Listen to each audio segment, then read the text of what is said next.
Hello, people. How are you doing?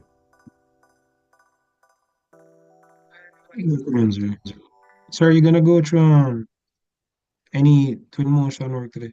Because I've been trying to export the videos and after export I'm seeing 0 kilobytes. um, can we touch that today? We'll try. We'll try. But no, the not that wasn't originally planning to do that. But I'll see if I can try it in another class. All right. So basically, it's just not exporting. The whole export thing comes up and then it goes like 3 minutes. Then when I go to look at the file, it says 0 and it can't be played. And it finish export. That's what it says. Okay. All right. We'll look into that and see. Guess what, guys? I was just looking on the schedule before class, as I usually do. And I said to myself, wow, time surely does fly. Because when I look on this, today is what, the 7th? So we're doing this today. Classes end. Like, guys, we literally have like 1 more, 2 more ish class. Maybe 2 more classes. Can you believe it? The end of the semester already. Who is jumping for joy? How about everybody? No? No? Marissa, you're not happy to leave? You're not happy that the semester ending? Yes, sir. Very happy. Oh, so nobody not jump for joy. You don't have any energy to jump. Oh, man. See, you're probably tired and all. Boy, I tell you. Well, guess what? It's not just a CSA thing, you know, it's an international thing. Apparently, one of the requirements of architecture school is that it must be stressful. Anybody here know any other friends or family in an architecture school in a different location? Anybody else? My cousin studies at the University of Florida. Oh, architecture? Yes, sir. Do you think your course is more stressful than your cousin or vice versa? I would say it's mostly similar, but one thing that, in my opinion, makes his life a bit easier is that they have more facilities. So that they have a laser printer they can use for free and all sorts of stuff. Tell you. Yeah. While we're there, And I chop even off a printer, they have finger. printer there that they can use to print their work free of charge. Mhm. So it's just, I think the workloads are around the same, but the facilities just make it less stressful somewhat. Yeah, man. And you still have all 5 fingers, right? You didn't cut it off during all the model making. No, sir. Oh, man. Yeah. Well, guess what? We are working on that. I know that necessarily isn't as helpful because, you know, things are, you know, when you come back and visit the school, you'll be like, oh, these lucky bastards. They have 3D printer or whatever, and I had to struggle and cut, you know, But such is how it is. But yes, that is very true. And we're actively working on that. That's actually a project that I'm trying to help work on, which is to get some printers. Because trust me, nowadays you wouldn't believe how easy it is to use 3D printers. Like, it is so easy. I'm hoping to even teach some to integrate that into computing class, so that y'all can print some stuff and not have to be there fighting with the balsa wood and all of that. Right? Anyway, so as I was saying, it's pretty much we pretty much have one more class left. I would say two more. I would say two, just to make sure that you're all on the right foot. So we're not going to go into anything too technical today. We're just going to talk about some video games, and then we're going to maybe talk about the final project a little bit. And you all need to decide how you're going to group yourselves. So that's our mission for today. So let's get going. So you all saw this, where's that picture? You all saw this picture. What's happening here, guys? What's happening? What's happening?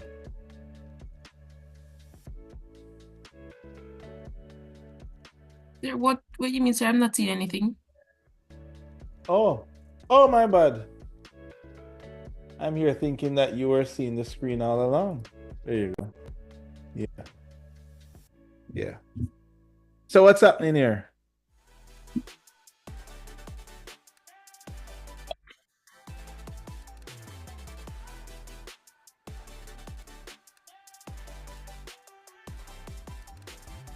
It's a drawing showing how much video games are loved by these sectors. Okay, that's one positive way of looking at it. Yeah, sure, right. I would more say the other way around, to show how all of these sectors are like, you know, hey, who is that over there? You know, money I'm making at this corner, man. We need to put a ring on it.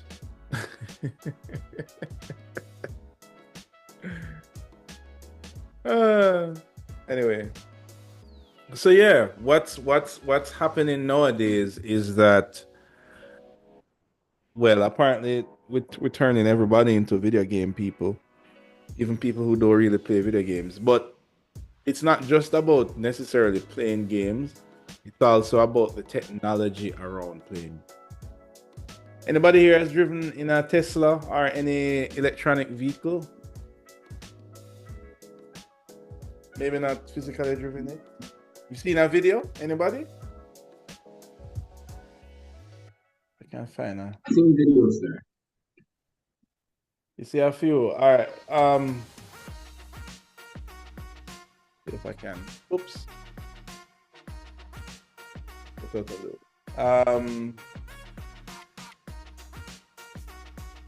Come on.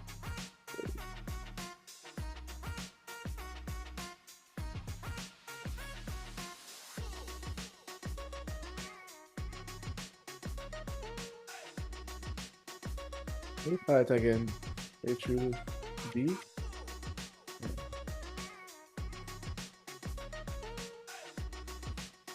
Right. So if you have ever seen, let me mute this. This is one of the electric vehicles. This is for the Rivian. That is the thermostat thing that's there. And you know, this is just like a review video kind of showing what the user interface looks like. And of course there's an ad. Right? So the idea what I'm showing you is that even your cars have video game technology in there. Right?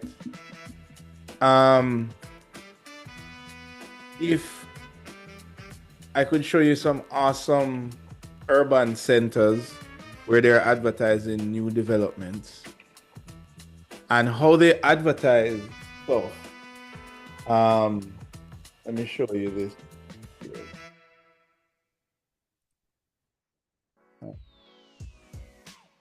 Video. And I'm not going to play them because we have limited time, right? But I want to show you.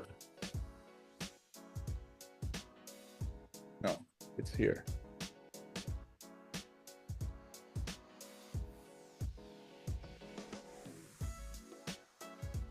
There.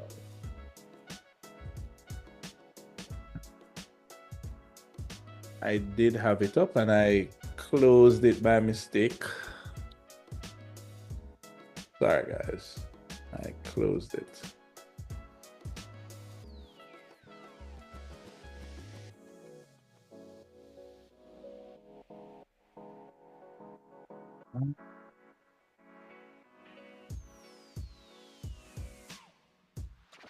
Yes, here we go.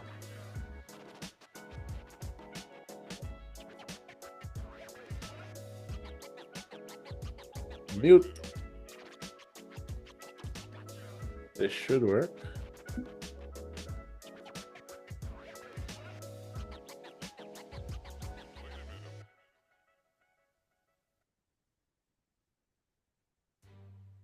Yes, it does still work. Good. Yeah. Stop. Yeah. Okay. So what this is a presentation. I'm not going to play this because it's like an hour long, but it was showing this development here. And these guys here, the way how they do, it's going to buffer. Oh my goodness. Oh man. Yeah, it's buffering. Oh man, okay. Okay, let's try it this way.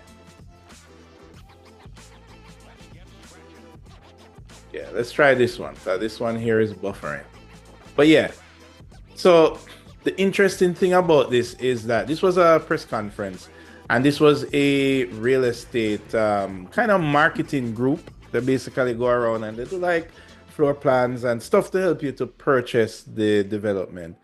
And like this is what the website looks like, and everything is kind of interactive, meaning that when you go to see a unit, if I can let it load up, and that's a nice video there.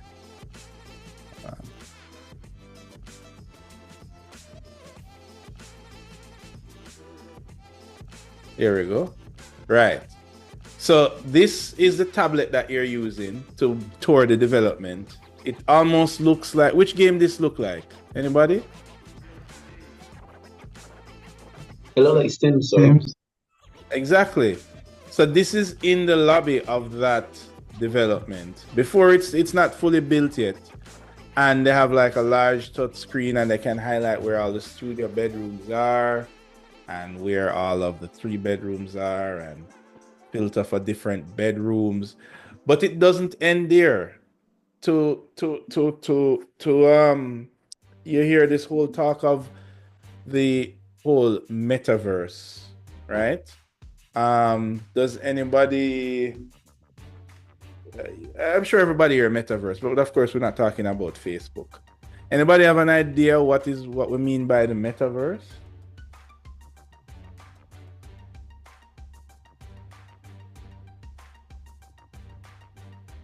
Anybody?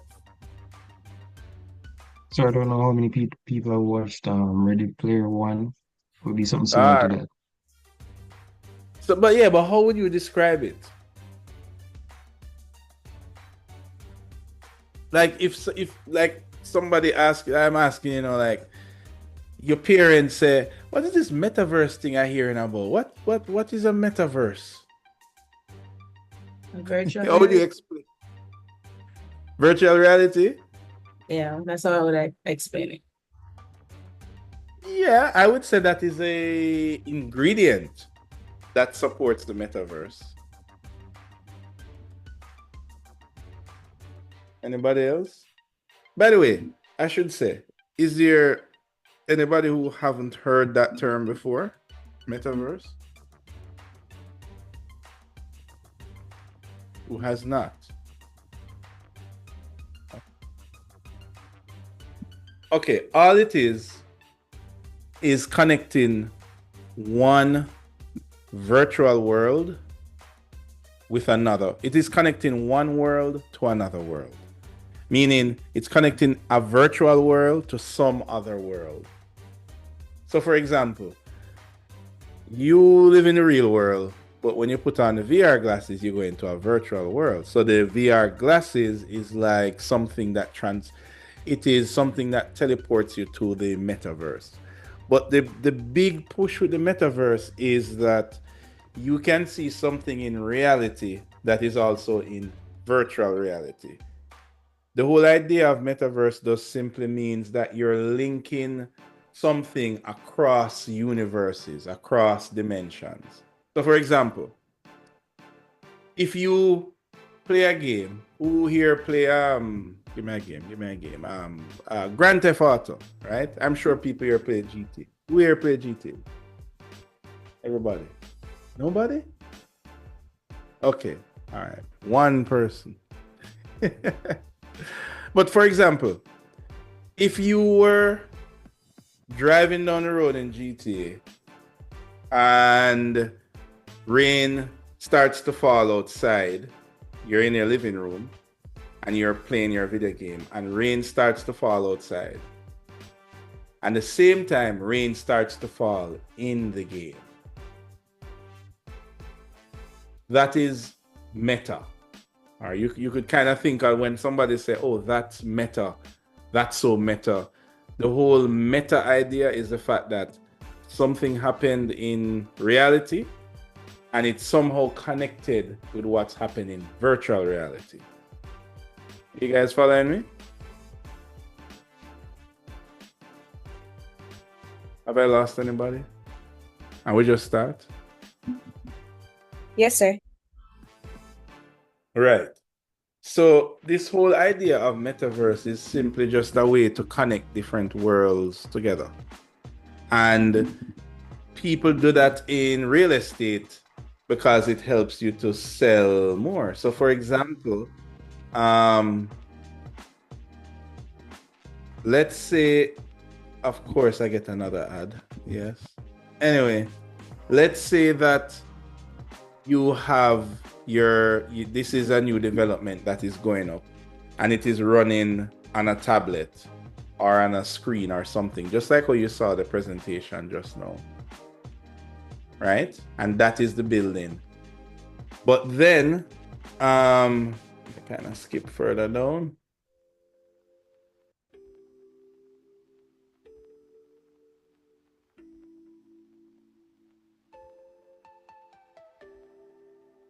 Where it is.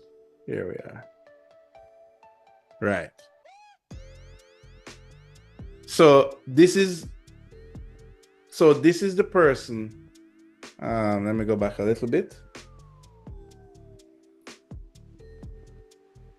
So this is the person in their living room and they are touring the building, and their actions in the real world is being connected to their actions in the virtual world. So that's simply what it is. Now, to take it a step further, for example, this development here, after they do all of this digital, what do you call it now? Digital creation of reality, they can also use it for other things. So for example, this is, I don't know if you've ever tried this out on your phone, mixed reality. Have you ever tried out the mixed reality feature in Amazon, anybody? Where you can display the furniture in your own space?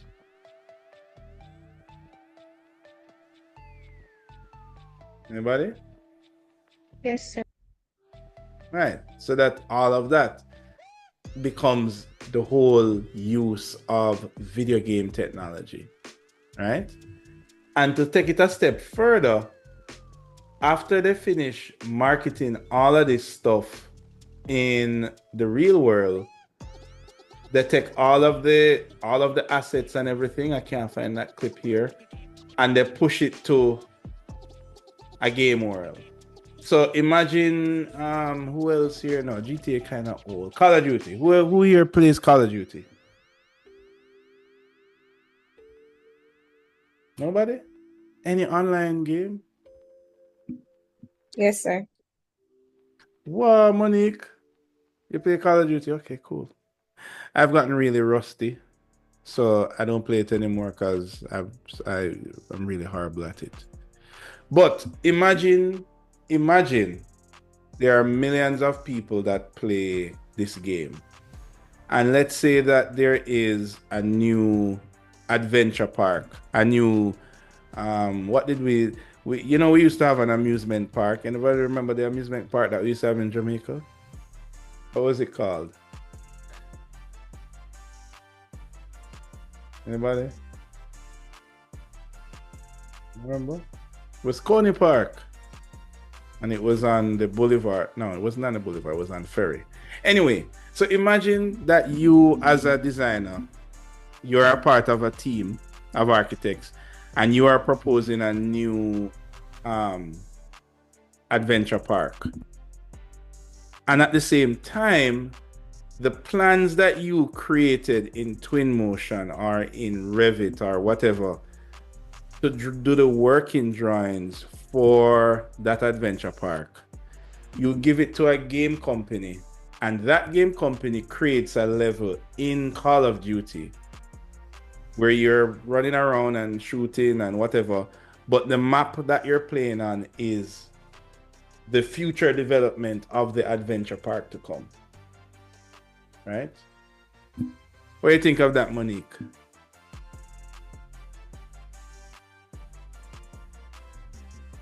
Sir, can you repeat that? Basically, the information that the architect uses to create their models and their presentation, that same 3D model, Revit model, they give it to a game company and they create a map, a level in Call of Duty of the same building you are planning to build in reality. Right? So those are some of the ways, and that is almost like people say it's like printing money, because you're just building brand awareness, right? So all of a sudden, all of the millions of people that play this game also are getting acquainted with the design that you are creating. So that's why I have this picture here, because a lot of industries out there are turning to video games to just make how they present their work just more appealing, right? Whether, especially in architecture. And I just showed you some examples a while ago, right? Don't be surprised if when you go to work in an architectural firm, you have to build a model for Revit and you have to build a model for Fortnite. Why? Because the client that wants this building also wants to build something from it in a game, because most of their customers are in that game, right?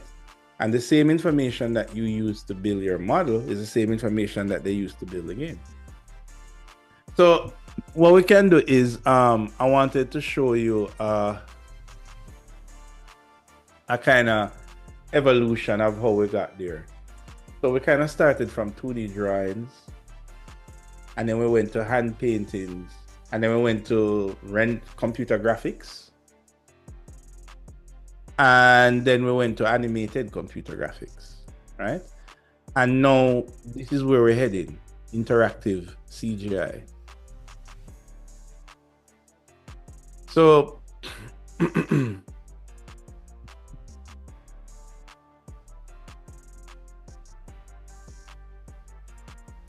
so if I said, let's do a walkthrough of a building,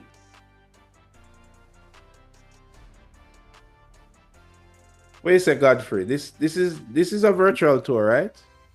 You're now in the living room. Right? Yeah. Yeah. Yeah.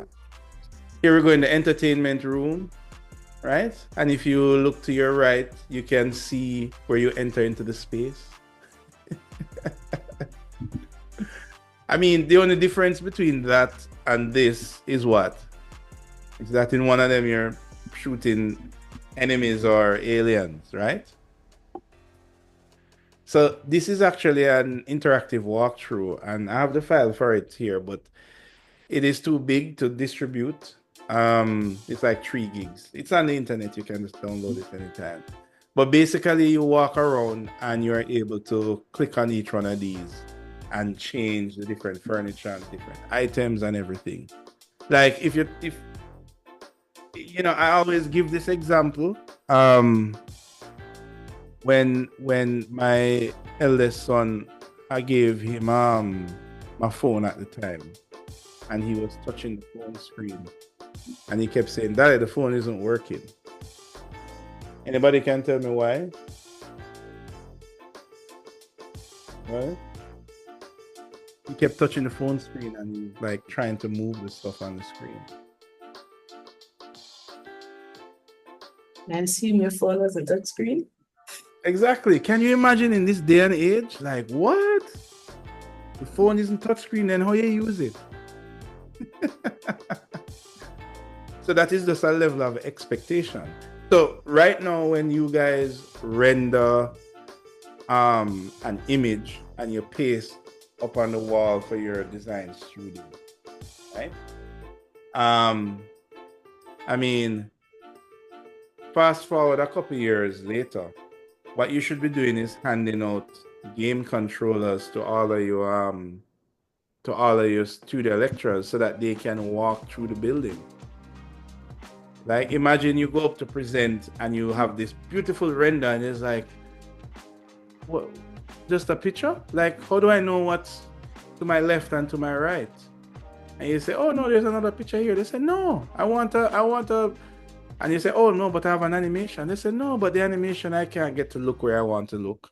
I want a game, right? Because the game offers you full flexibility to look around. So that is basically where we're heading. We're not quite there yet.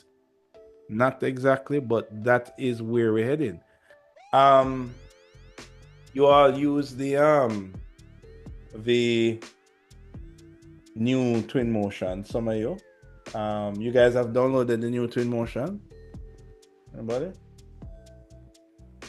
Yeah, because that's what you did assignment. Right. And you know the new Twinmotion, you can pretty much save a game and deliver to your client of the building that you're doing. As in, they have to actually have a gaming computer to like walk through the building directly from Twinmotion. And this was in Twinmotion from like before 2019. Anyway, the idea is that because we said the word video game, some people might play video games, some don't play video games, but it's not about whether you play video games or not. It is just the technology, the same technology that drives the things in video game is the same technology people realizing that they can take advantage of. So for the last couple classes, we've been taking advantage of stuff in graphics, stuff in film, and I just want to turn our attention to look at the technology and stuff that is happening in video games, because we can take stuff from that as well. So the first thing to kind of understand that when you say the word game, you kind of think, it's fun and it's kids and it's whatever. And yeah, it's also that, but also it's also serious business. According to the Entertainment Software Association, the average gamer has been playing video games for 12 years. Adult gamers have been playing for an average of 14 years. Males average 16 years of gameplay, while females average 12. As of 2013, 49% of all U.S. households own a dedicated game console, and those that do own an average of 2. The average game player's age as of 2013 is 30. And no, it's not all males. 47% of gamers are females. 42% of game players believe that computer and video games give them the most value for their money compared with DVDs, music, or going out to the movies. Who buys video games? The average age of the most frequent game purchaser is 35. The point? Video games have grown up, and now they're not just in arcades or our living rooms. They're in our pockets. 15% of the most frequent game players pay to play online games, while 33% play games on their smartphones and 25% play games on a handheld device. Most gamers who own dedicated game consoles use them for other entertainment media as well, like watching movies, TV shows, and music. Are gamers social? 62% of all gamers play games with others, either in person or online. What about rating game content? Over 85% of parents are aware of the ESRB rating system, which rated games content and match it with the appropriate gaming age. E for everyone, T for teen, M for mature. But the question on a lot of minds is, do parents really control what their kids play? Over 73% of parents believe that the parental controls available in all new video game consoles are useful. Further, parents impose time usage limits on video games more than any other form of entertainment. Over 90% of the time, parents are present when games are purchased or rented, and 82% of the time, children receive their parents' permission before purchasing or renting a game. Much like movies, games have specific genres and subgenres, such as action, adventure, role-playing, casual games, shooters, strategy games, open world versus linear games, sports games, racing games. The list goes on, and each genre offers its own special mix of interactive entertainment. And yes, each is wildly successful in its own way. In the past decade, video games have gone from a $6 billion to an over $24 billion annual industry, far surpassing movies and music. The bottom line, video games are here, and they are here to stay.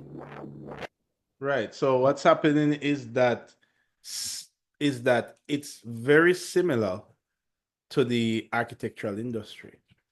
If you look at the kind of makeup of games, it is an art and a science.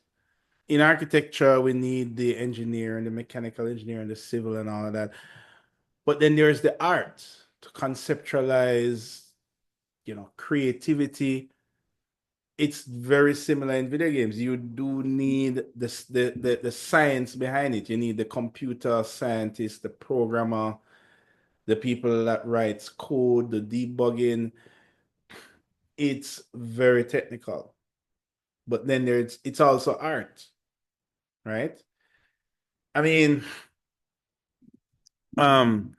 it's funny that, well, I guess you guys have experienced COVID firsthand, right?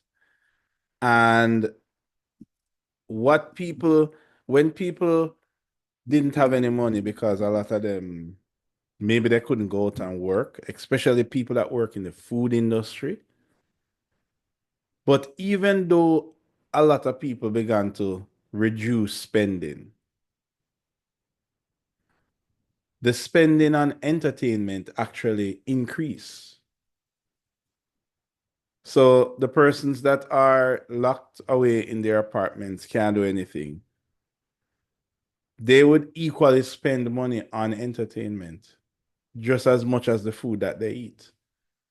So it's interesting how the entertainment industry thrives when you're broke. Like when you're broke, you still want to go out and have fun, right? It's like Lucky Money. That's the formula, right? Yes, sir. There you go. So everybody trapped at home, yeah, they buy up games, movies, and all of this digital stuff. Anyway, the point I was saying is that there are some similarities with this whole thing, and it doesn't matter whether you play games or not. The technology, the way in which it communicates entertainment, you can take things from that and apply to how you deliver architecture. That's all I'm saying. Right? So, I mean, it takes more time to make a game than to put up a building. Like, really? Really? I mean, I know I kind of feel old because I remember the first times I did these slides, it was before Grand Theft Auto 5 came out. And now I think it's what, 10 years since the 10 years and counting, because they haven't made the other one yet, right? So it takes way longer to even put up more than a building, right? Probably, and also way more money, right? Just like how you have real estate developer in architecture, you also have a game developer as well, right? So, you know, the idea is that you can, one of the industry changing things that has happened recently is that the architectural industry realized that, wait a minute, we're waiting like 6 hours for stuff to render. While these guys over here playing Call of Duty or whatever, and their graphics look so real, why can't we use some of those graphics for our architectural stuff? And that's exactly what they did. So in around 2013, 2012, 2013, Lumion came about. You all guys know, everybody here knows Lumion. And what was Lumion? Lumion was a game engine. And just like how you have AutoCAD for architects, you have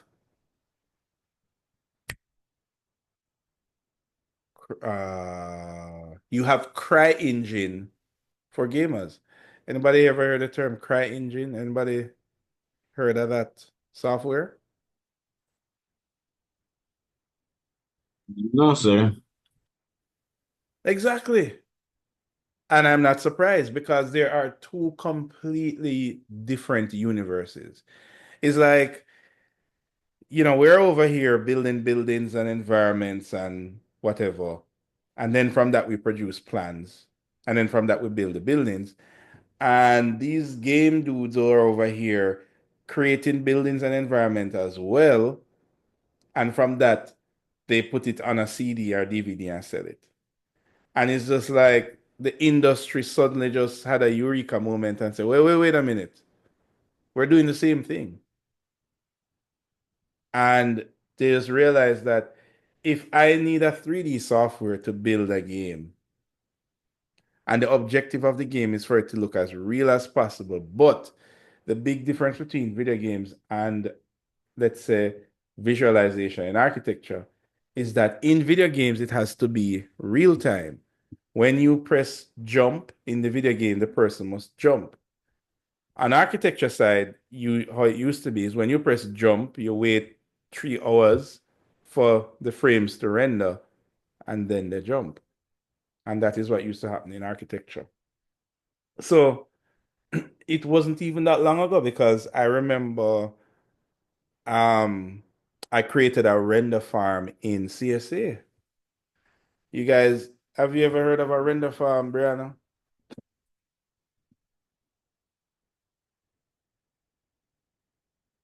Sir, a what? A render farm. No, sir. Well, I guess you can kind of imagine what that is, right? Because if I say chicken farm, you kind of figure that is a place with lots of chickens, right? So if I say render farm, what is it?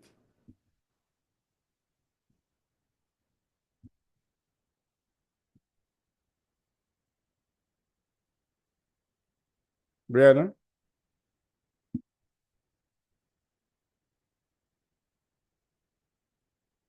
Would it be Any a idea? space where you keep the softwares? A little warm, but it is a place that you produce renderings. And that might be a weird concept now because when you use Lumion and you have the view that you want, you click render and it takes like that's 2 seconds. And then voila, you have your render. But it not long ago it used to take like a half an hour. Like that was literally the render time.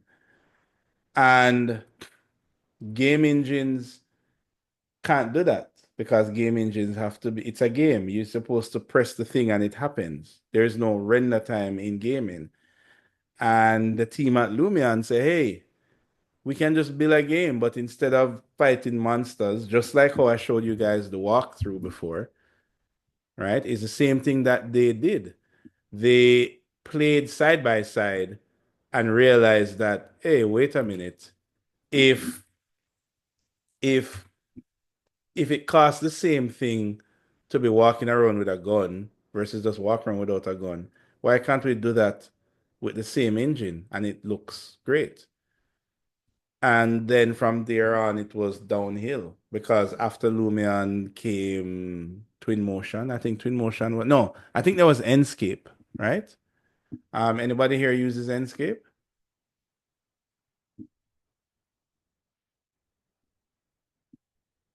Anybody?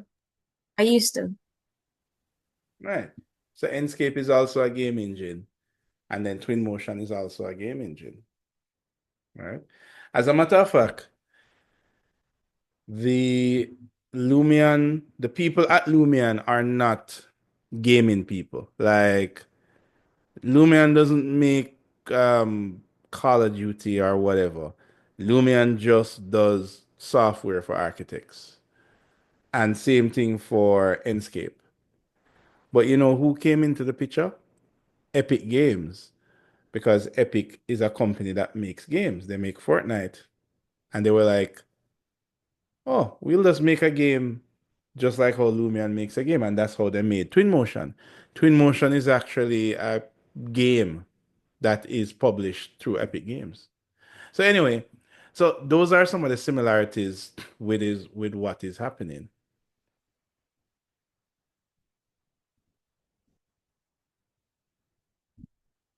Why don't these play?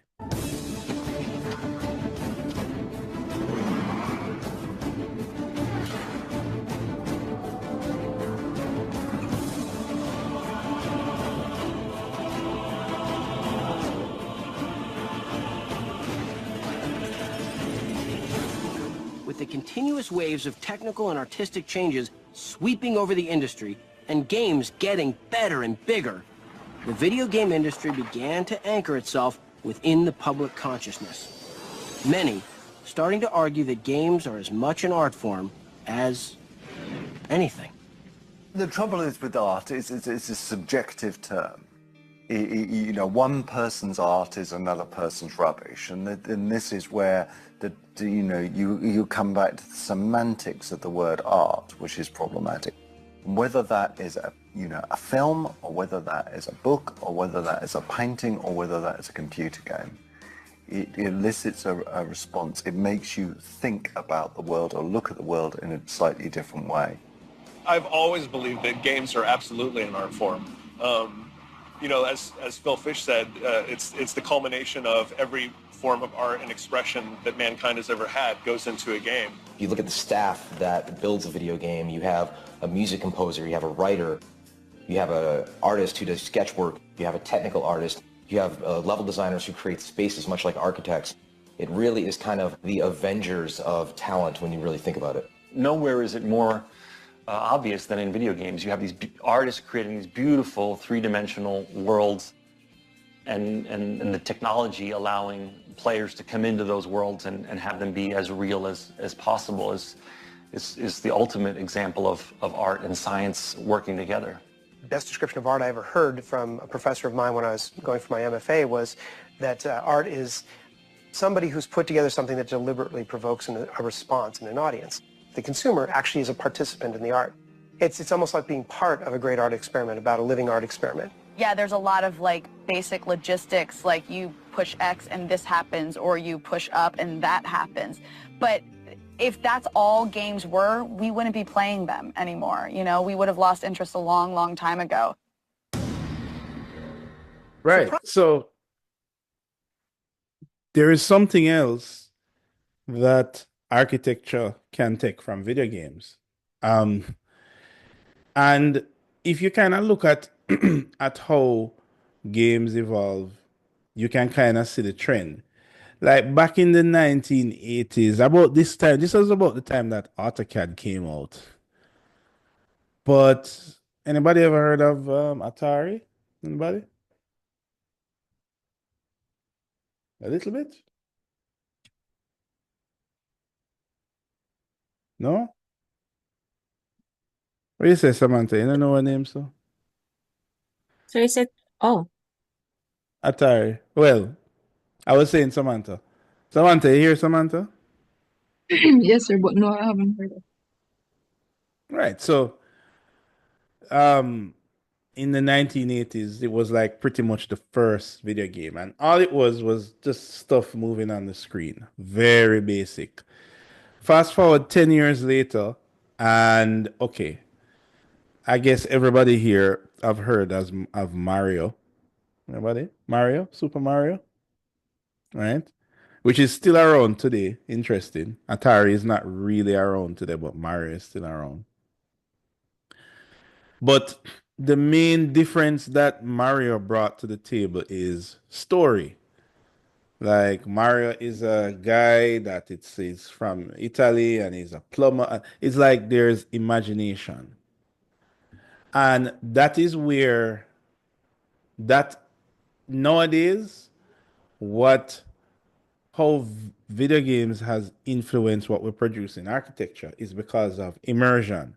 Because if you think about it, if you're a person that you play any kind of game, whether it is um, Candy Crush on the phone or Halo on the computer, when you're in the zone of playing it, you get the word is immersed, immersion. And in order for you to get immersed into something,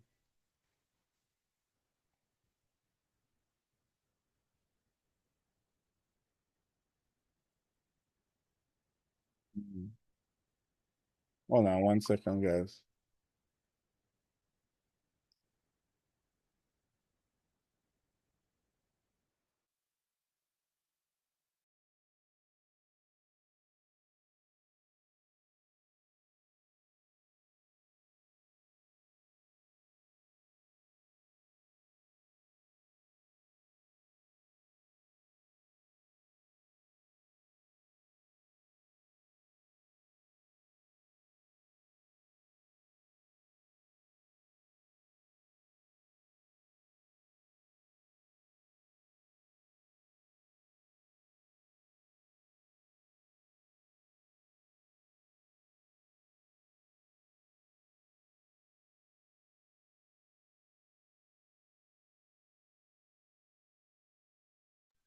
Yes. Sorry about that, guys. Uh, I thought it was some emergency, but it was just an ad. Anyway, um, right. So I was saying that immersion is where is when other industry heads started to turn to architecture. It's like, wait, started to turn to video games? It's like, let's say, what's going on over here? Like, if somebody is walking through a building and they're fully immersed in, this is where the entrance is, and these are where the aliens attack from, and this is where this thing happens. Why can't that happen in a virtual scene, but for architecture? So the whole idea of immersion is where architecture started to dip its toes into the world of video games. And if we think of what is the definition of immersion, Used to be before that the whole point of a game was literally shooting pixelated aliens that were falling out of the sky, but we didn't know why those aliens were falling out of the sky. We didn't care why those aliens were falling out of the sky. We just wanted to shoot them. But nowadays, not only do we know why those aliens are falling out of the sky, we know the names of their moms, and we know their future children's names, and we know we have to destroy all of them. so basically immersion is just giving us more connection to reality, which is the same thing that we're trying to do when we produce these visualizations of architecture.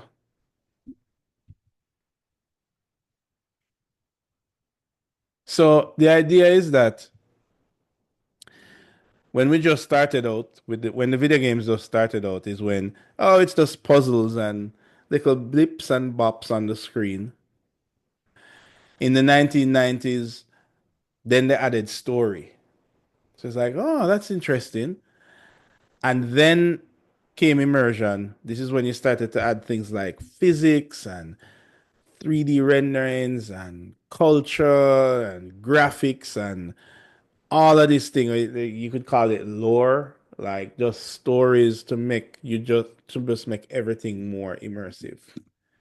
So, for example, when you look at something like this, right? And this is a Renee did like long years ago, right? The same kind of immersion and the same kind of imagination that it takes to create a virtual world is the same kind of imagination it takes to present this building. This is in Norbrook in long time. They're in Manor Park. I don't remember. Obviously, I don't remember what like house number it is, but this was a design by Synergy. Yeah, Synergy Architects. Anybody know of Synergy? Anybody know of anybody that worked there? Synergy Design. That was it. Synergy Design. Anybody know of Synergy Design? Architects in Jamaica. I think their office is in unless they move. What do you call it? Ron Barbican. Right. I guess nobody. So yeah, this was a building that they did, and the idea is that they wanted to this rendering that we did for them, they wanted to evoke a particular mood, right? Anyway, so the same kind of animations, the same kind of immersion that you get from wanting to see more whenever you visualize architecture is the same kind of things now that we're kind of learning from video games. This is another one here. Did I mute it? Are you guys hearing the audio? No? Guys? Oh, sir. Yeah, well, that's all right. So this was another one.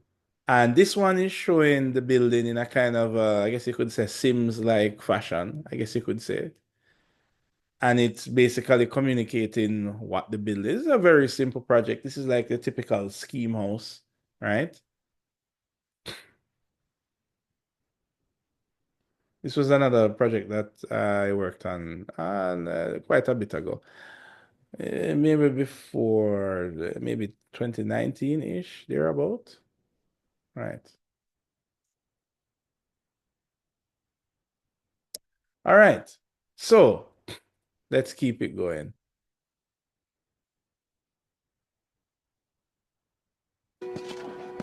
Over the course of Joel and Ellie's journey through this game across America, you find all these different societies, all these different enclaves, and you get to see how do they deal with the infected. Without the manifestation of this infection, you can't have these people making those interesting choices.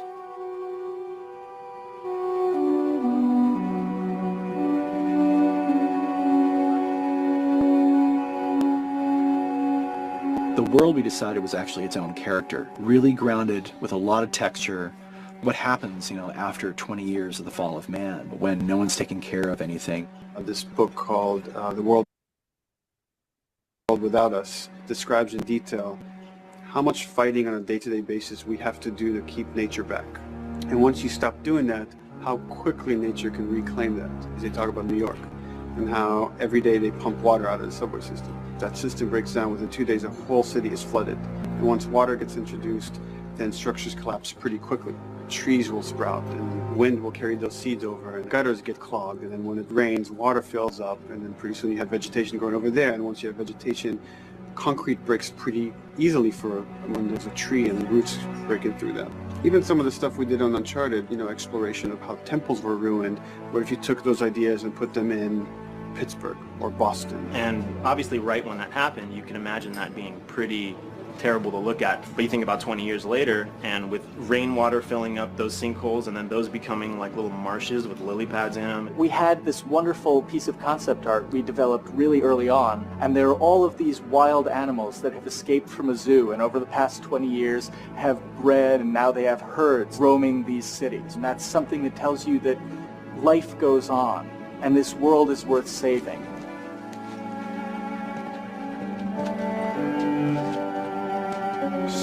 Don't scare it. I won't. What are you doing? There's something really pretty about nature reclaiming its domain once we are gone. So fucking cool. We have another level of OCD of the logic goes into some of these environments. Water damage seeps in, and then that creates some little moss growing on the floor, or a tree radiates energy from its base, and that over time starts to melt the snow around it. And that's the reason why you'd see those little rings of leaves showing through in the snow. That gives it that extra, you know, believability. This is pitch art. I'll try to start with an idea that conveys sort of the feel of the environment. Something like this, very brushstrokey, very painterly. You can see not a lot of detail, just energy and conveying a mood. This is sort of just a conversation starter, and then this would be more of an actual space. So you start talking about, is this too tight of a space right here? Would the player even fit through there? Do we even want to include water? Those are conversations you start having a little bit later. And then it usually needs several more passes back and forth in order to be tightened up to be the experience that you would see in the final product. So, dude, I was actually trying to figure out right here, there should probably be some dead foliage. It might be cool to see some of the dead stuff around the edges of the green, or like even spilling out into the street. Maybe what we do is, in some of these areas, we use it as like a transition from the actual concrete to the side of the building. So like they're almost sitting on top of a bed of dead foliage, like that really rich kind of like orangey brown color. Sienna or something would be nice. Something real cheddary. That's how you know you're done. The end product often ends up being stronger because that bouncing back off somebody else gives you a result that maybe you wouldn't have even thought of in the first place. All right, here's the bridge. That's our way out of here. Guys, this is that. When you guys present your work, it has to sit in an environment. And a lot of times you guys do a lot of research, and then this forms a part of your concept. So maybe you're talking about the culture of the people who lived in a certain space, and then when you're doing the architecture, the idea is to respect that culture. Maybe you're talking about the climate and what the climate is like, and how the climate affects the building and all that kind of stuff. Like, the thing is, the interesting thing about games is that games use all of that, but then it pushes it to the next level, because then you're talking about things that aren't necessarily real, like zombies and monsters and whatever. So in a way, if you are a person that studied some form of art, in this case is architecture, and I don't know, Jerome, you went to work in some kind of studio, and maybe they do designs that they give to game studios. What is required of your brain is going to be more than what is in reality. Because if you have to imagine, okay, what if there was a giant comet that hit this building? Like, there isn't much realistic reference to go off of. You have to kind of do a lot of research and come up with, okay, what's going to happen with the structure around it, and how does the building react to, like, your brain, it requires that your brain go to another level of creativity for you to come up with a lot of the concepts that make some of the most like intriguing games, you know? So it's just interesting. I mean, when we're presenting architecture, we don't just present the building and the floor plan and that's it. We also talk about all this other stuff that influence the design. And it's the same kind of thing that you heard discussed here. You know, so it's just, we're just drawing some parallels between the two, right? So when we see like animations like this one here, this was a building done by, no, I'm not giving it away. Anybody recognize or at least think which architect would do a building like this? Come on, guys. Zaha, sir. Zaha Hadid. Exactly. And you're exactly right. But how the work is presented, like, I showed this to my son and he's like, okay, is this the new I don't know, give me a game with aliens or whatever.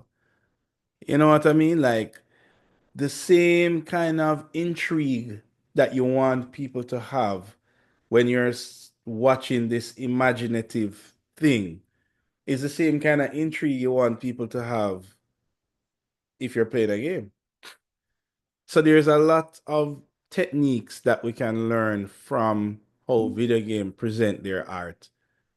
Worse, we're using the same technology, like literally the same technology.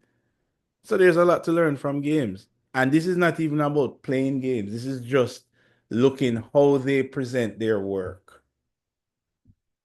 Especially if you have a similar work. Right?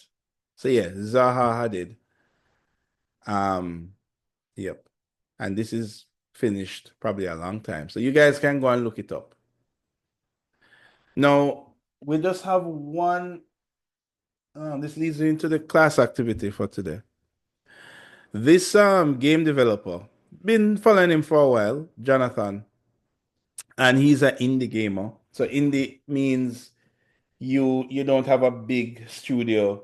You're just kind of not really a one-man show, but you're kind of doing it mainly by yourself and you hire people. And he released this game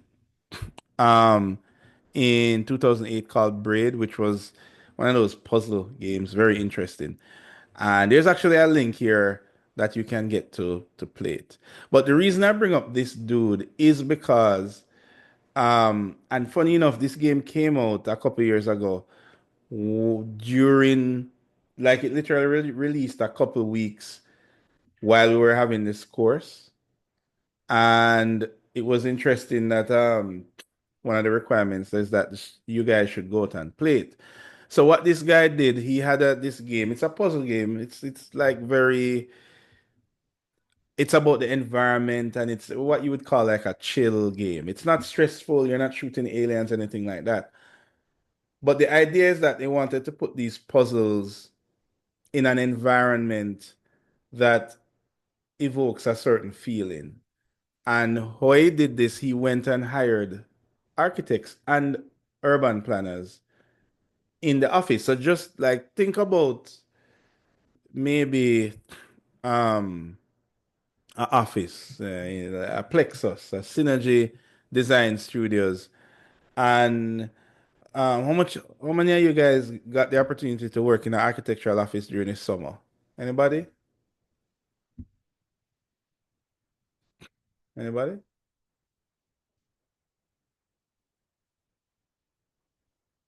Anybody worked in an office during the summer? Any one of the Yes. summers while you're at CSA? Yes, sir. Right. So you got a chance to feel what it's like to be in an office environment. So basically, this guy, he hired like actual professionals, registered architects, and these persons to say, hey, I want to build this environment. You guys know a lot about environment and scale and proportion and, positioning and access and all of those things. And he hired like if you look on some of these are some of the people on the team. And the one was an architectural designer. This is just like you guys. This is almost like you hear of a job opportunity. And when you go to create something in Revit, you're creating something for a game. Pretty interesting. Another graduate with a Master of Architecture program and a landscape architect. And those were some of the key persons that came together to create this game, right? So actually, I have a link for this game, and I did promise you that we would play some video games, right? So what I want you guys to do is to try it out. Please don't try and finish it. I'm not telling you should do that, but just try it out and see if you can identify anything that speaks to the fact that persons just like you guys leaving school, persons in the industry played a part in creating this game, right? I will give you the link for it at the end of class. So it's like about a gig. It's not that big, and you don't even have to install it, right? So what I want to get at basically is to tell you guys that there's a lot to learn from this industry. I have this project here. This is a project that I worked on some years ago, probably back in 2016 or so. And anybody knows this building here? 5 Red Hills Road. It's QD Tiles. Anybody know QD Tiles in Halfway Tree?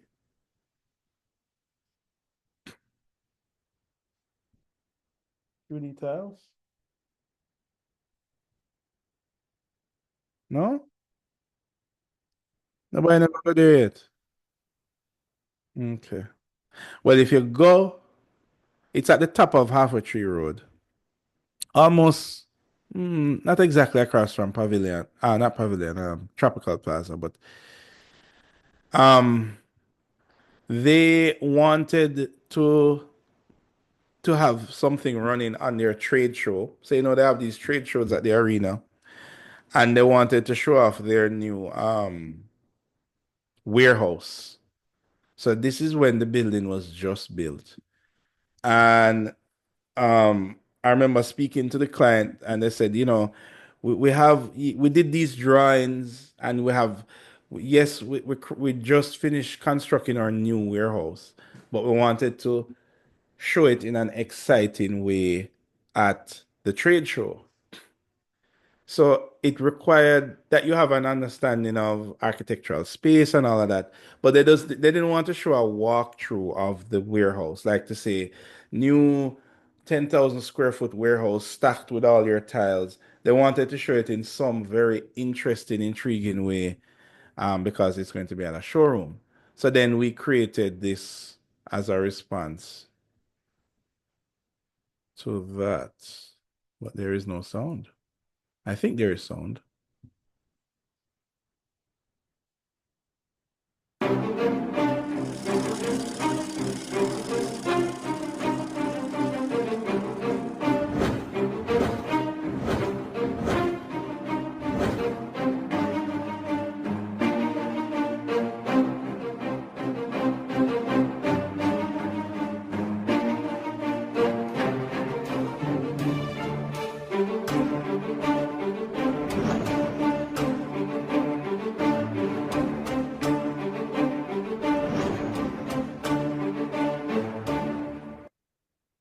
Right. And what you're seeing here now, so that intro was a little bit of a zoom from the logo. And then there were 3 buttons here. This was actually a touch screen. It was showing on a kiosk. And each one of these basically took them to the warehouse, a virtual representation of the warehouse. But instead of just doing a walkthrough to the warehouse, we did this thing.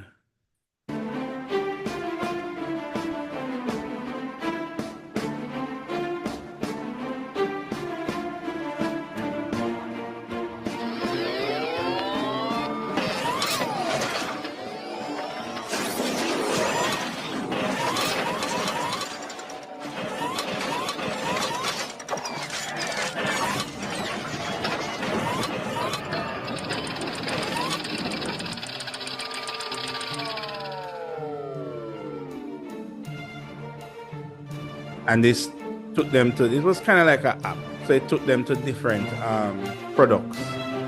And so. All right, so So anybody can tell me what you think were some of the influences for that presentation? Anybody?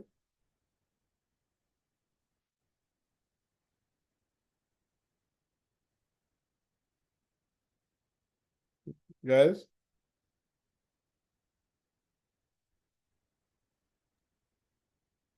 Assassin's Creed, sir? Why you say that? Because of the rooftops? Yeah, and he's showing the logo. Well, funny enough, this one here, what I remember, what kind of influence this was actually Mirror's Edge, right? I don't know if you heard of that one. Oh, okay, I know what you mean, sir. Right, Okay, which okay. was a kind of a very stark white gamey thing, like. Yeah. But then, obviously, when you get to the warehouse being transformed, everybody, is like, oh, Transformers or whatever. The point what I'm trying to say is that different things influence how you present visualizations. I mean, obviously, in this case, they wanted it to be, what's the word, exciting and kind of innovate, different, right? And that's not always the case. You can still have a very formal presentation, but if you understand what film has to offer, what games have to offer, and you can pick and choose from that, then you will have an awesome presentation, right? So, this was just a quick kind of um, overview just to remind you guys that there is a lot. It's not just about architecture alone. Remember, the whole purpose of this module was to go outside the realm of architecture, look on graphics, look on film, look on movies and entertainment, look on video games, and just try and see what we can learn from them and what we can apply to architecture, right? So, with that said, right, we are going to look at our final project before we go, right? Godfrey, you have the regular drum roll ready for me. This is the final drum roll that you will do for me. Sorry, sir. I must give it. Brrrr. The final drum roll for the semester. Doesn't that sound good? Right? All right. So, let me pull it up here. Two, here, major project. Here we go. Full screen.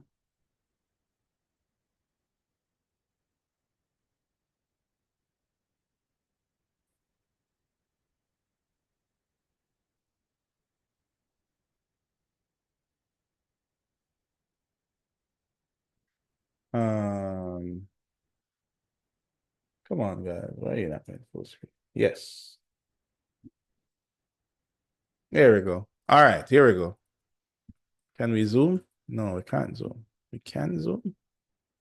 Can zoom here. No, it doesn't want to zoom there. Okay.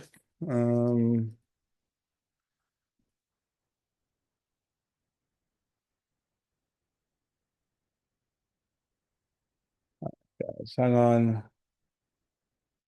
Let me get it to zoom real quick.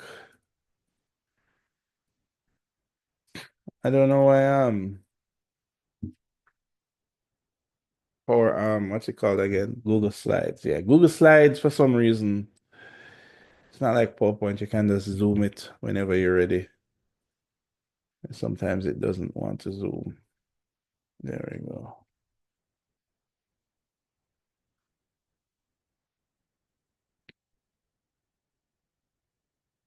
Oops.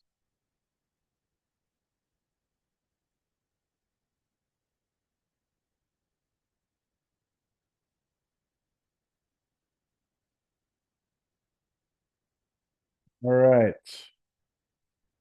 Publish.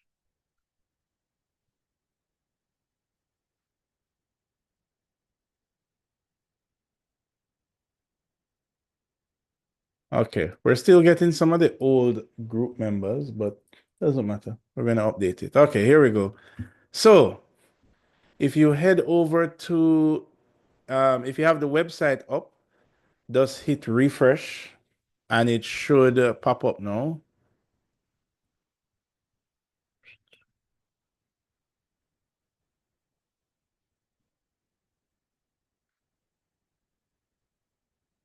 There we go. At the full screen.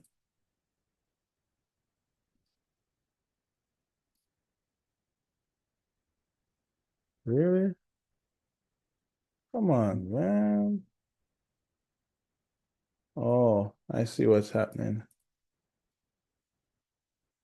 I have to refresh this.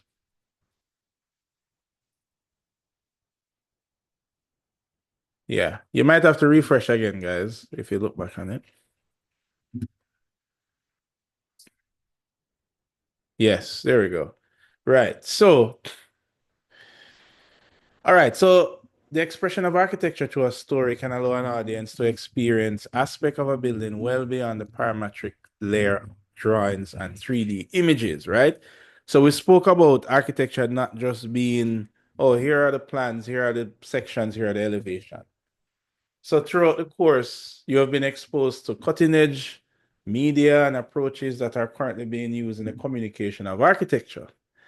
What I want you to do is to create an architectural film using a combination of animated visualization, live action footage, images, sketches, whatever, photographs, photograph of physical models. You don't need to build any models for me, right?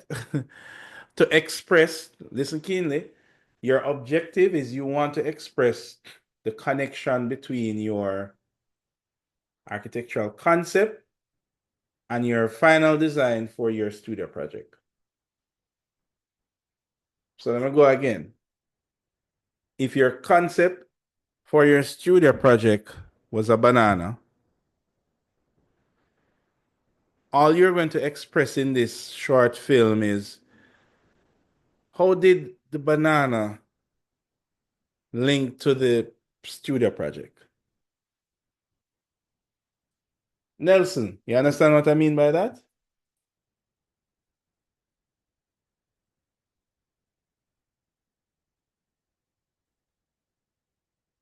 Are you here, Nelson? Yes, sir, I'm here. Right. You understand? You understand what I meant? I think so. Ah. What about Samantha? You understand what I meant by this? How does your concept, how did your concept lead you to the final project?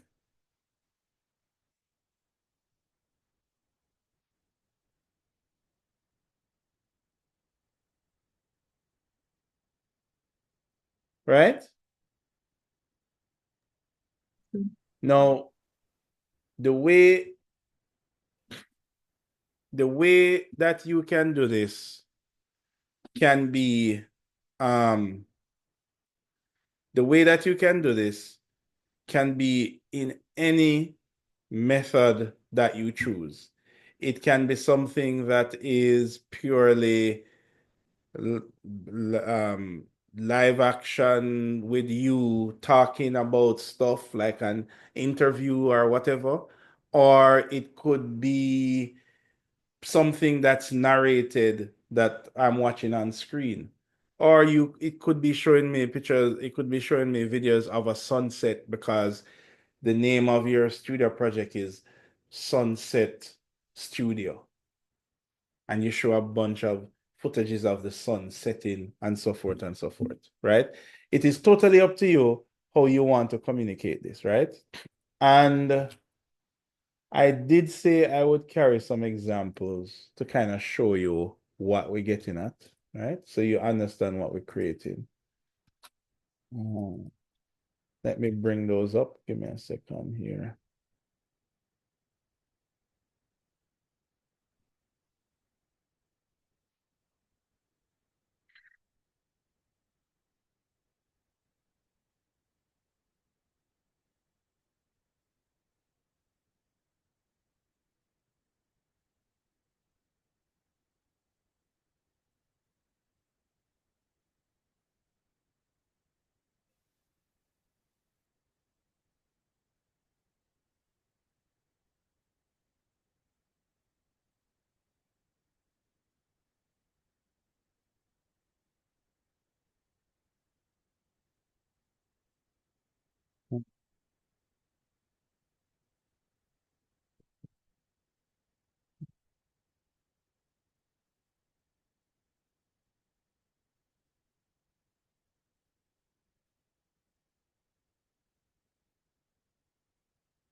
I'm just waiting on the internet, guys, to load because these are videos, so they can be a little big.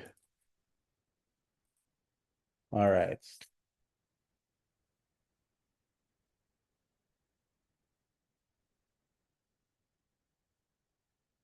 Okay. So here is one. So this for this group, I think this was a group. They chose to do it as a group. And this is their final project, which is the dentist office. What was it again? Do you guys know of that project? It was a dental building. Yeah, it's identity. Right, right.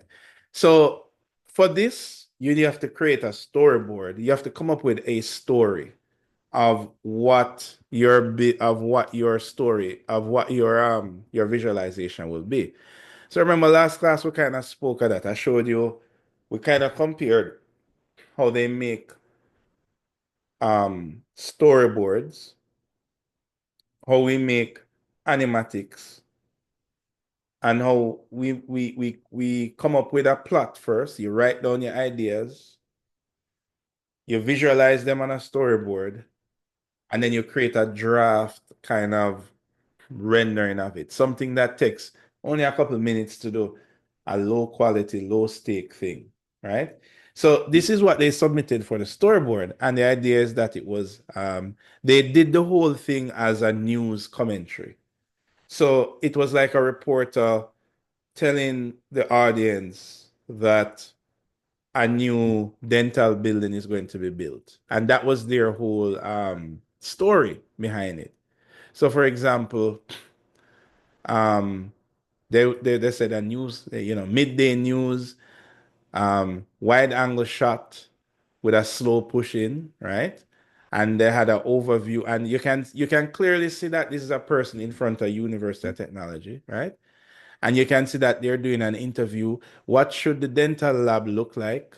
And then they're interviewing the person here, and then they're saying, okay, um, while they're talking, they're showing this on screen, and they're going to show the approach and the lobby and this, and basically take you through the building and talk about all the features of the building, the end. So that was their whole idea of doing it like this. And this is what the final thing looked like. Display.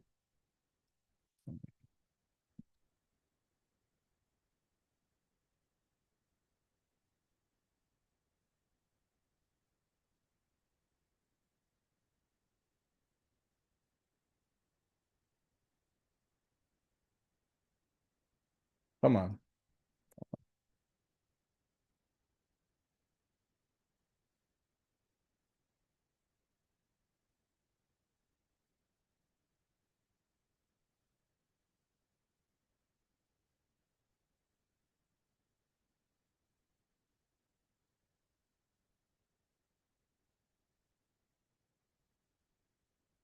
Just give me 1 sec, guys. Because this, as I say, it's a video, so it has to come down from the internet.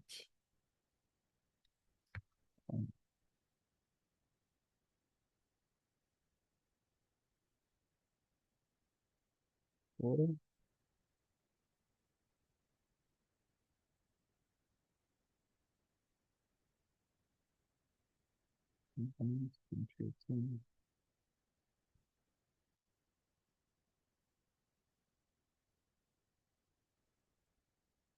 Man, this is so slow. Come on, man. Okay, yeah.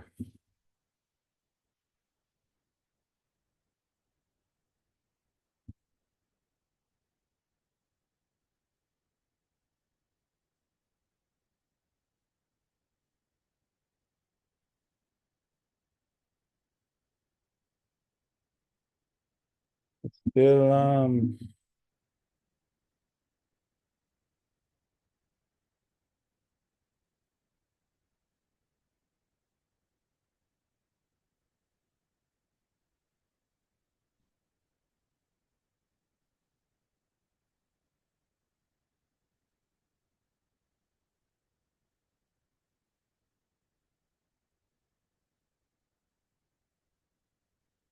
which one was the final? Final one was this one, actually. Okay. Ah, it's playing finally. Why don't you go ahead and tell us about what you've created? Well, what we've created is more than a school. It's a world-class. Oh, wait. No, that was a different group. That group was the one that did it in an interview format. Okay, hold on. So where is this one? Oh, okay. That's this one.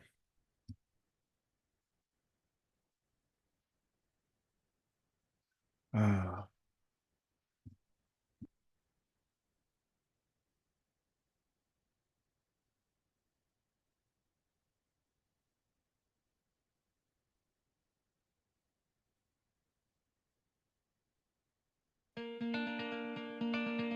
Oh, it's not playing. Oh, brother. Okay, okay.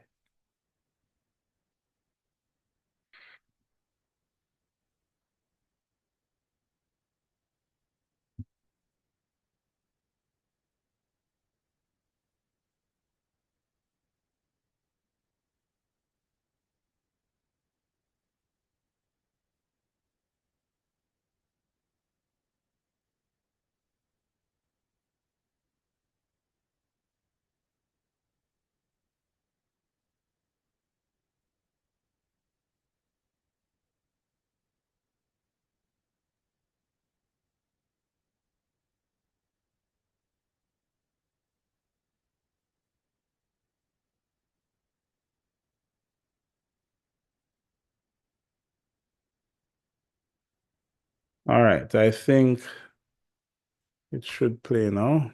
Let's see. I think I had to download it first. There we go.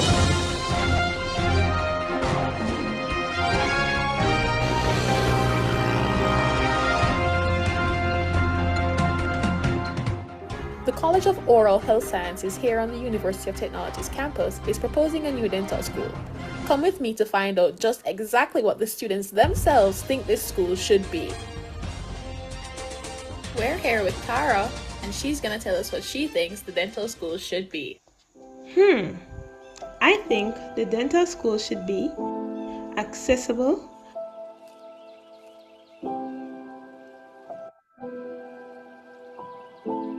accommodating,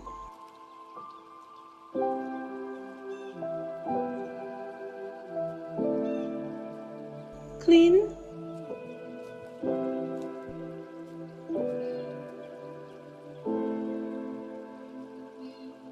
engaging,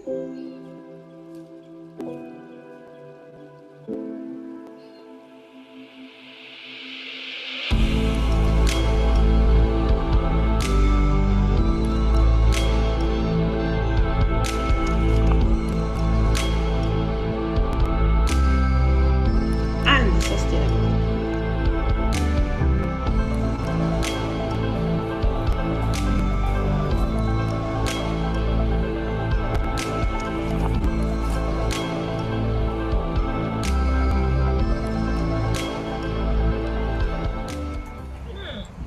I think it should be amazing.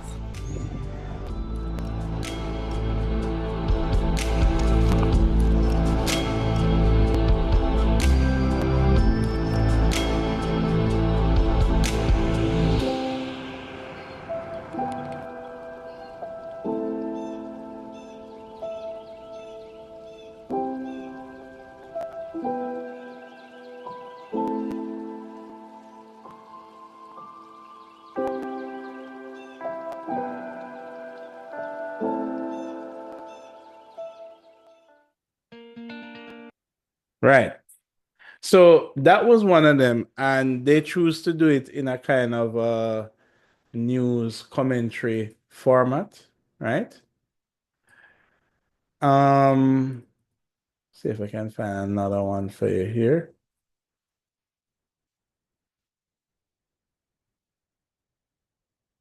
All right. Now, um,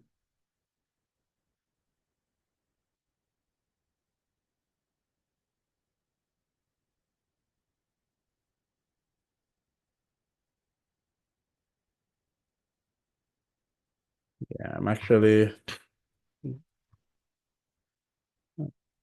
going through now to find some another one here for you. Give me a sec here.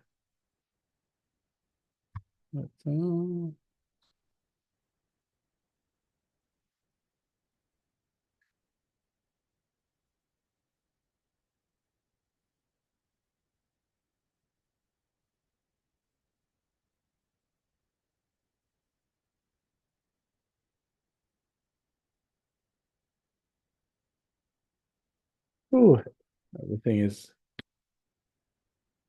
much slower through the internet. Give me 1 second.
All right.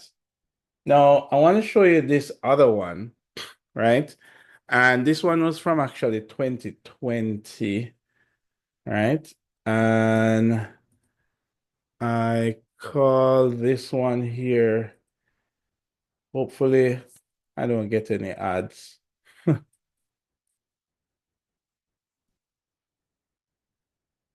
to find the storyboard for that one. Just to remember what year it was.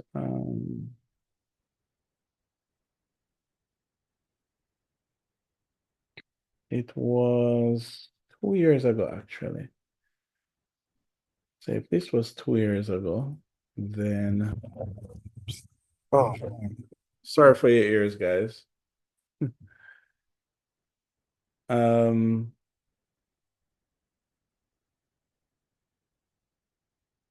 right.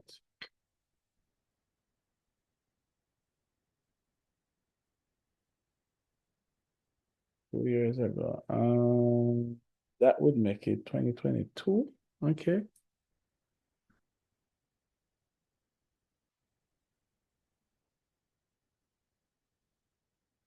It would be this one.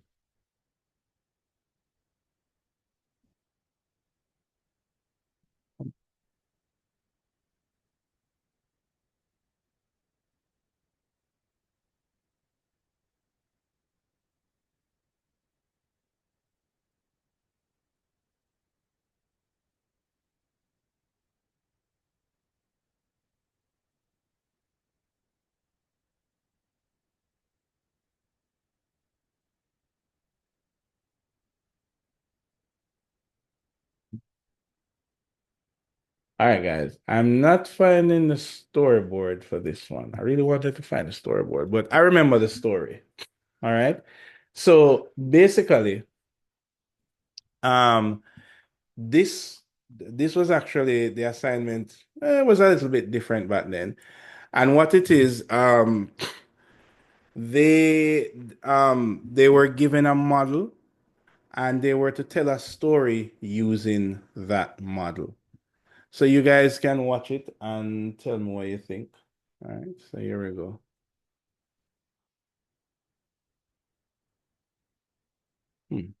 Are you getting audio? No. Okay, let's do it in Firefox.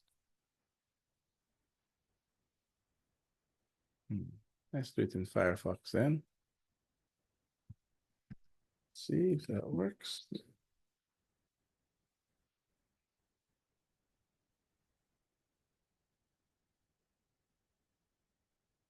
Differing in features from my ancestors?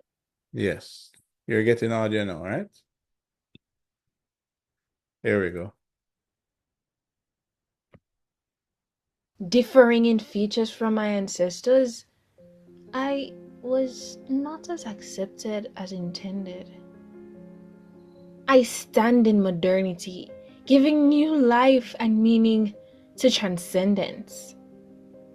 I curve my hands onto the Bible, sending up my prayers throughout my geometry.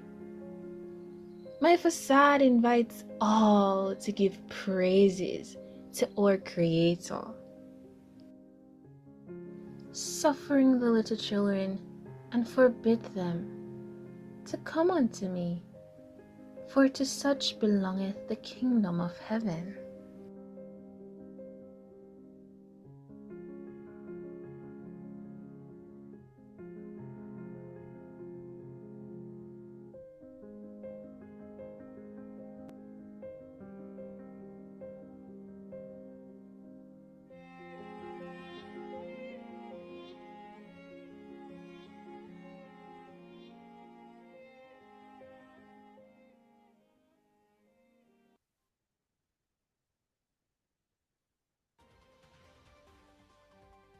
I don't know why y'all love the news so much.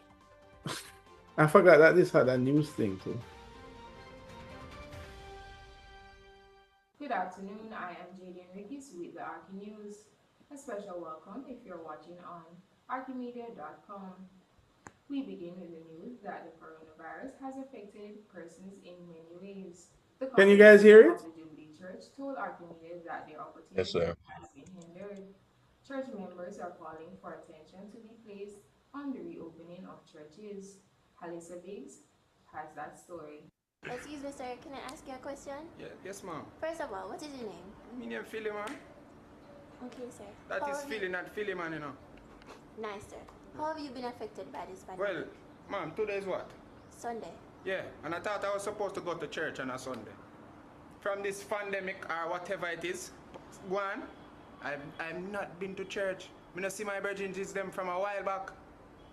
That's why me have to big up Pastor Brown, you know. Yeah, man, big up Pastor Brown and Jubilee Church. Yeah, we have to big up Pastor Brown. Pastor Brown do the Zoom thing. Although I don't know if you use it, and my local youth have to help me. And this wildfly thing, I don't know if you use that at all. Yeah, now that me say. Yeah, this local thing, I don't know if you use it. You see, I grill fence and him friend them start this. Yeah, man, the boy grill fence. Hey, don't do that. Yeah, I grill fence. Cause them want to make money from pharmaceutical and thing, kill off people and limit the population. At that. Okay, sir, thank you. Thank you. Yeah, man, big up on yourself, man. Anytime. Yeah, man, say a shout out to Antigen. Don't do that, don't do that. Thank you, Alyssa. While the residents understand that this pandemic was not as a result of the government, they still believe church gatherings should be exempt from the lockdown. We will keep you up to date with these stories. Thank you.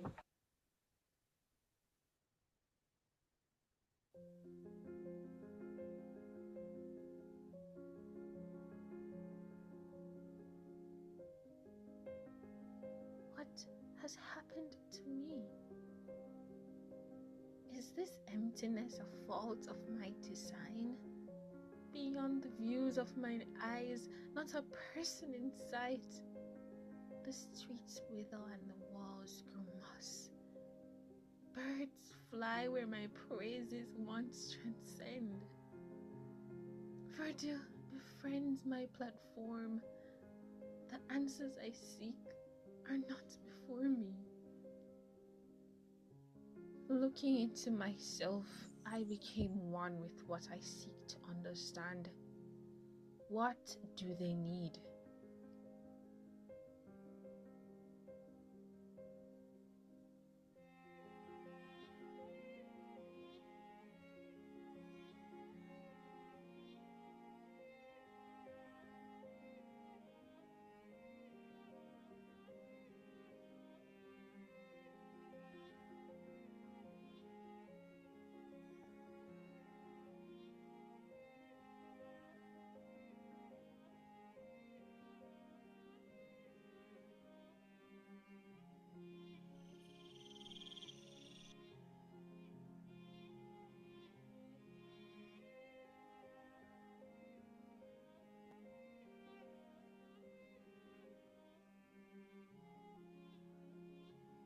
Am I not the only one who has been affected? Abandoned by the regular embrace of their occupants? These buildings stand in isolation.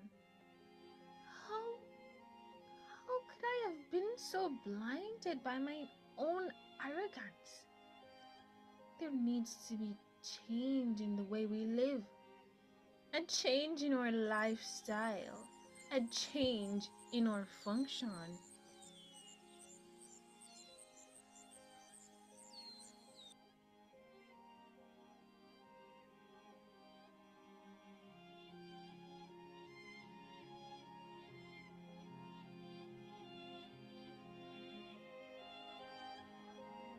Hallelujah, hallelujah.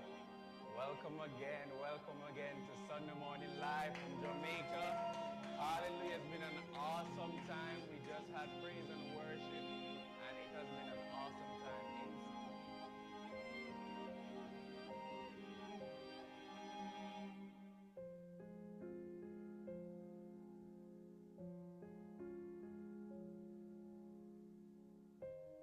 I remember when I stood tall with my white walls standing out. I seemed to consume almost all the praise, my wings in repetition calling you in from the sky. I bask in the sunlight and cast shadows on my platforms. The sun is able to peek through, creating contrast. I seem to be heaven-kissed. I was once overflowing with praises when my design was respected.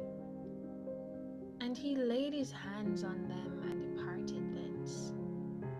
And behold, one came to him and said, Teacher, what good thing shall I do that I may have eternal life?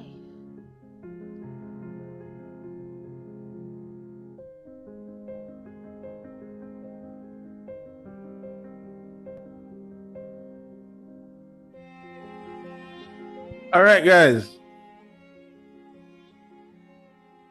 So I tried to just show you two there. Anybody could follow this? I didn't show you guys a storyboard for this one. Could you follow that story? Anybody? What do you think it was about?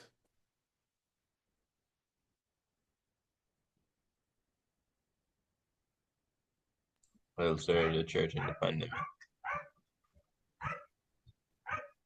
What else? How it evolved, I guess. So, in that one exactly, it was kind of they wanted to communicate that they were closing down all of the institutions and stuff like that. And basically, when they closed down the church went into the homes, right? That's why you could see the church shrink down into this individual and then it walked into the homes and all of that. So it was to show that instead of you going into the church went into the homes, kind of a thing. And I'm summarizing it a lot because time is going. But the idea is that all of these stories, they came up with a storyboard. And that is what you guys are going to do for me for next class, right? You're going to form yourselves into groups, no more than 3, right? And I want you to think up a story, right? Think up a story. You don't have to, I mean, if you want to sketch and all of that, that's fine. I want to keep it as open as possible. When I see you on Saturday, I'm going to go to each group, right?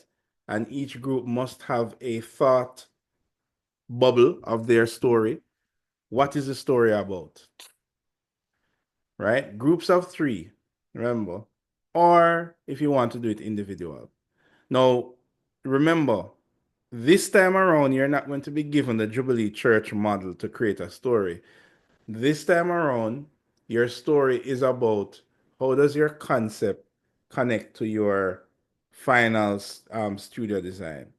Now, for those of you that are not doing studio this year, you can choose a previous studio design. It's fine. But ideally, I would suggest that you would do the project that you're doing this year so it can actually form a part of your portfolio, which would be really good. All right. So when you go into groups, you're going to be, if you take a look on the handouts, I'm going quickly, guys, because I know that we're out of time. Come on.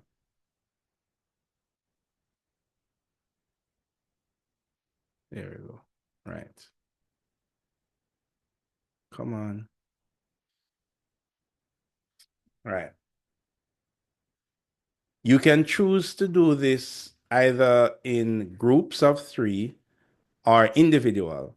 Now, why groups of 3? Because when you are producing any kind of visualization, there are usually 3 parts to it: pre-production, production, or post-production, right?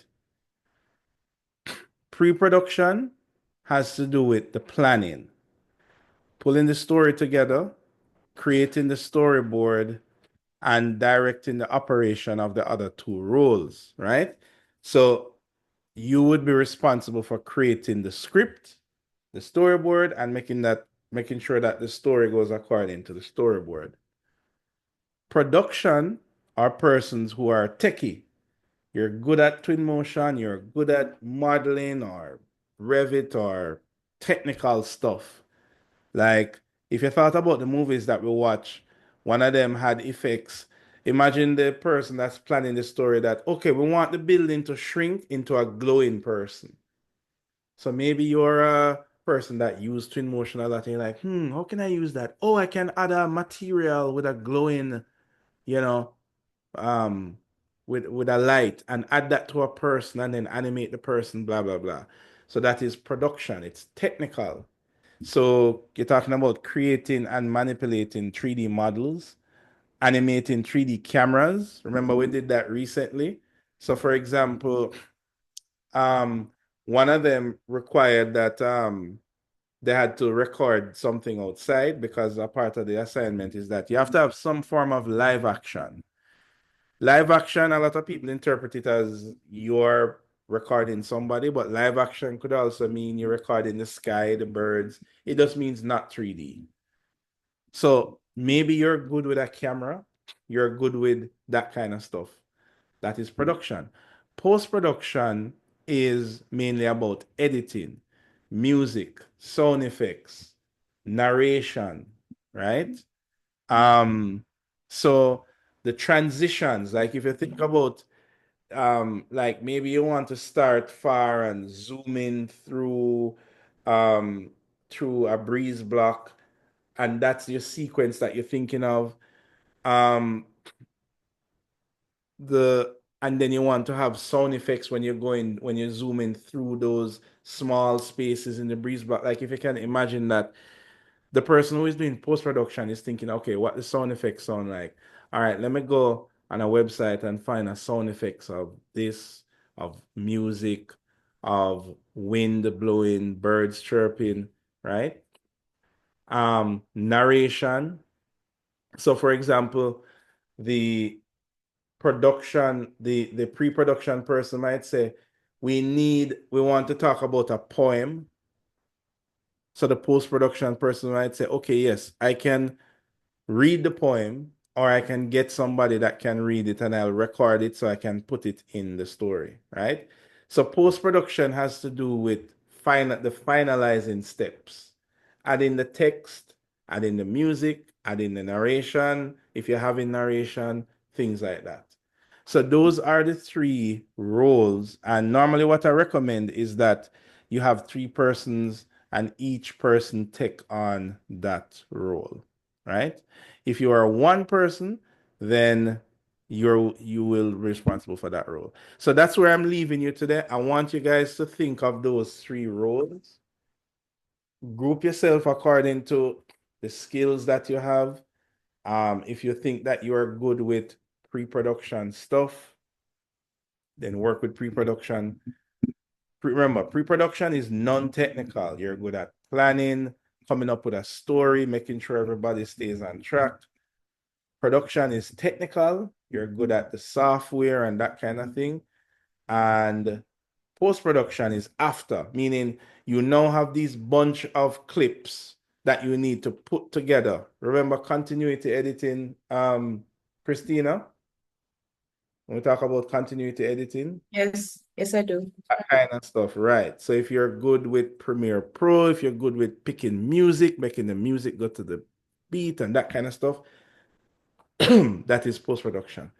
So pretty much when you see these films and short videos, like all of these, most of these animations that I've shown you guys, all the works that I've shown you throughout the module, they are all divided into these 3 roles, right? And sometimes I have to work with different people, different artists, sometimes I have to work with you guys. You guys graduate and your office is doing something and they might call me in to do it, and you guys are the same guys I'm working with, and maybe you're playing the role of pre-production. Maybe you because you're in the office, you're planning how you want the film to be, and sometimes I'm playing that role as well.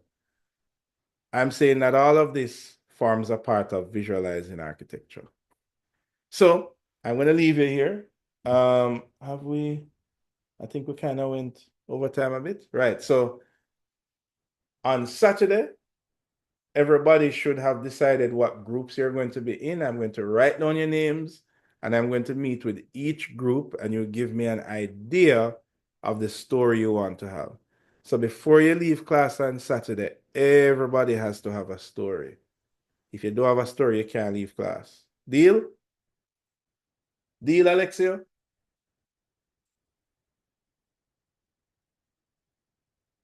I don't hear Alexio.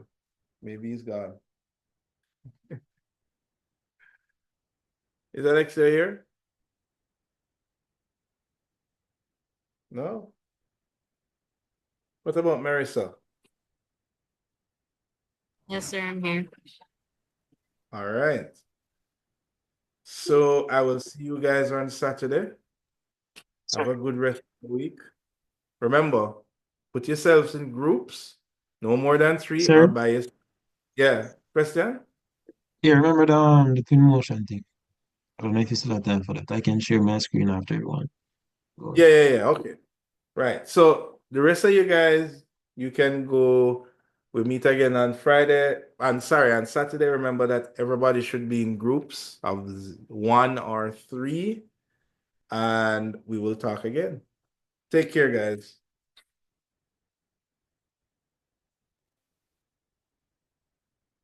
All right, show me the twin motion stuff.